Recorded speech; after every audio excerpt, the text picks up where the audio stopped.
తారీఖున జరుగుతున్నటువంటి మహాధర్నా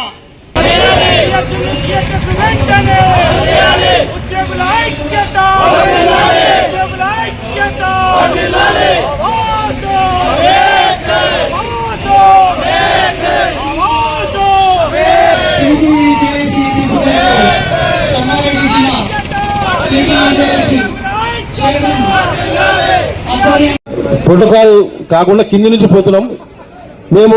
ఎవరైనా పేరు మిస్ అయినా మీరు చిట్టీలు ఇవ్వండి ప్లీజ్.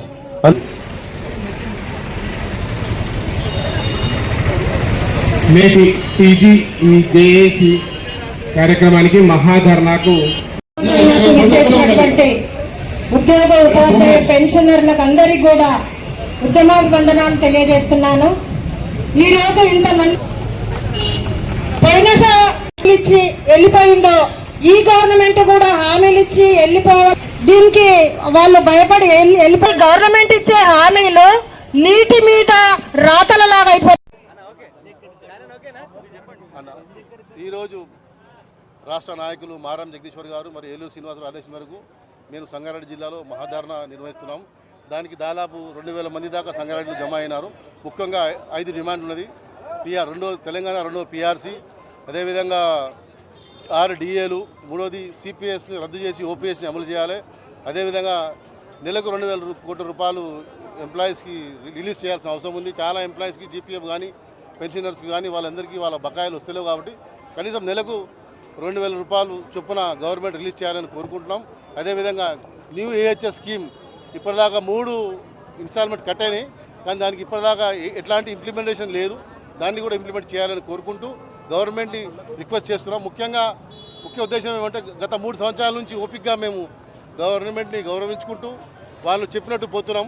సో గవర్నమెంట్ కూడా మమ్మల్ని గౌరవించి మేము ముందుకు ఎక్కువ గవర్నమెంట్ కూడా డిస్టర్బ్ చేయకుండా మేము డిస్టర్బ్ పడక మాకు కావాల్సిన మీరు చెప్పినాయి కదా మేనిఫెస్టోలో మీరు రాగానే 3 నెలలు ఇస్తామని చెప్పినారు, ఇప్పటిదాకా ఇవ్వలేదు. కాబట్టి మేము గవర్నమెంట్కి రిక్వెస్ట్ చేసి పోతున్నాం ముందుకు.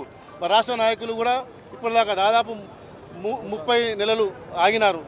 దానికి తోడు ఏమైందంటే వేరే ఎంప్లాయీస్ ఏమనుకుంటున్నారంటే మేమేదో కావాలని ఆగుతున్నాం అనుకుంటున్నారు, కానీ ఇక్కడ కావాలని కాదు.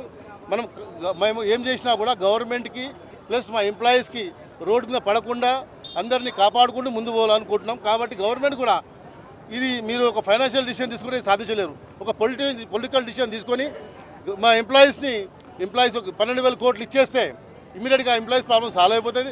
అదేవిధంగా మీరు కొత్త పిఆర్సీ ఆల్రెడీ అంటే మీరు మేనిఫెస్టోలో మీరు గవర్నమెంట్ రాకముందు మీరు చెప్పినాయే కదా, మీరు రాగానే అసలు ఎంప్లాయీస్ అందరూ మీకు నమ్మి ఓట్లేసి మిమ్మల్ని గెలిపించినారు.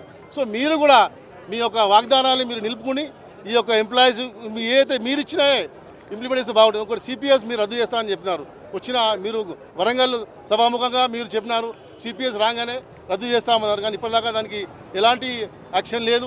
అదేవిధంగా 3 డిఏలు పోయి 6 డిఏలు అయినాయి. అదేవిధంగా ఈ రిటైర్ అయిన ఎంప్లాయీస్ చాలామంది చాలా రకాలుగా సఫర్ అవుతున్నారు. కనీసం వాళ్ళ పిల్లల పెళ్లి కోసమో వాళ్ళ అప్పులు తీర్చుదామని జీపీఎఫ్ అమౌంట్ జమ చేసుకున్నారు, అది కూడా వస్తలేదు కదా. కాబట్టి మీరు తొందరగా మా యొక్క సమస్యలని తీరుస్తారని నమ్మకంతో, అదేవిధంగా మా మారం జగదీశ్వర్ గారు, మా స్టేట్ సెక్రటరీ ఏలూరు శ్రీనివాస్ గారి ఆదేశాల మేరకు మేము ముందుకు పోతాం. ఈ అవకాశం ఇచ్చిన ప్రెస్ మీడియా అందరికీ ధన్యవాదాలు తెలుపుతూ థ్యాంక్ యూ వెరీ మచ్.